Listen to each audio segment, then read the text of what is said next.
Kebetulan kami mempunyai mata kuliah ini juga.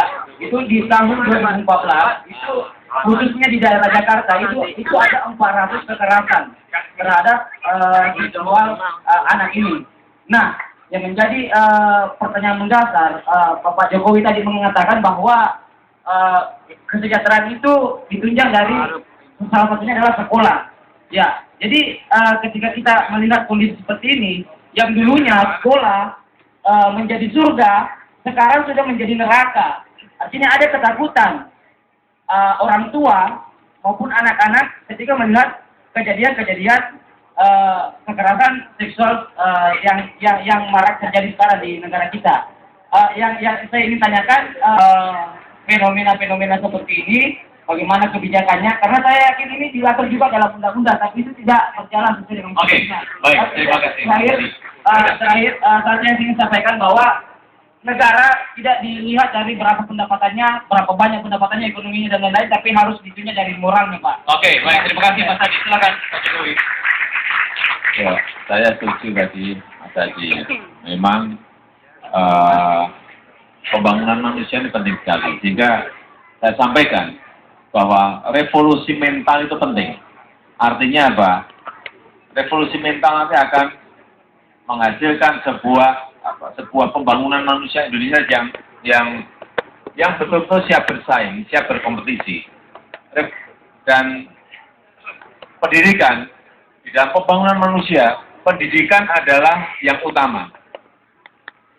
Dan pendidikan itu kalau menurut saya di SD, di sekolah dasar, yang diajarkan, pastinya yang diajarkan kalau di sekolah dasar itu 80% itu hal yang berkaitan dengan apa? Dengan moral, dengan etika, budi pekerti, sopan santun, karakter. Anak SD itu mesti diberikan pelajaran mengenai itu. Jadi jangan anak SD kita ini dijejali dengan hal yang bersifat pengetahuan, yang kayak matematika, biologi, atau IPA, atau IPS. 80% mestinya anak-anak diberikan pelajaran mengenai yang tadi saya sampaikan. Penting sekali. Sehingga anak masuk ke SMP tetap 60% harus diberikan masalah hal yang berkaitan dengan karakter. Baru masuk ke SMA, itu 80% itu bisa masalah yang berkaitan dengan pengetahuan, dengan keterampilan. Itu akan membangun karakter anak. Yang pertama. Dan yang kedua, saya kira tanggung jawab masalah budi pekerti anak itu yang pertama di rumah dulu. Penting. Hubungan antara orang tua ini penting sekali memberikan contoh pada anak. Kemudian yang kedua ada di sekolah. Yang tadi sudah disampaikan kekhawatiran sekarang. Di sekolah banyak kekerasan terhadap anak di sekolah. Ya. Oleh sebab itu hubungan antara orang tua dan sekolah, orang tua dan guru ini harus betul-betul hubungan yang memang saling membutuhkan. Sehingga yang saya sampaikan di sekolah bahwa orang tua itu jangan ke sekolah kalau pas dan yang ngambil rapot atau pas dan yang ngambil ujian, semuanya diserahkan pada sekolah. Itu yang tidak betul. Orang tua tetap harus ikut sering berhubungan dengan guru, menanyakan mengenai perkembangan anak.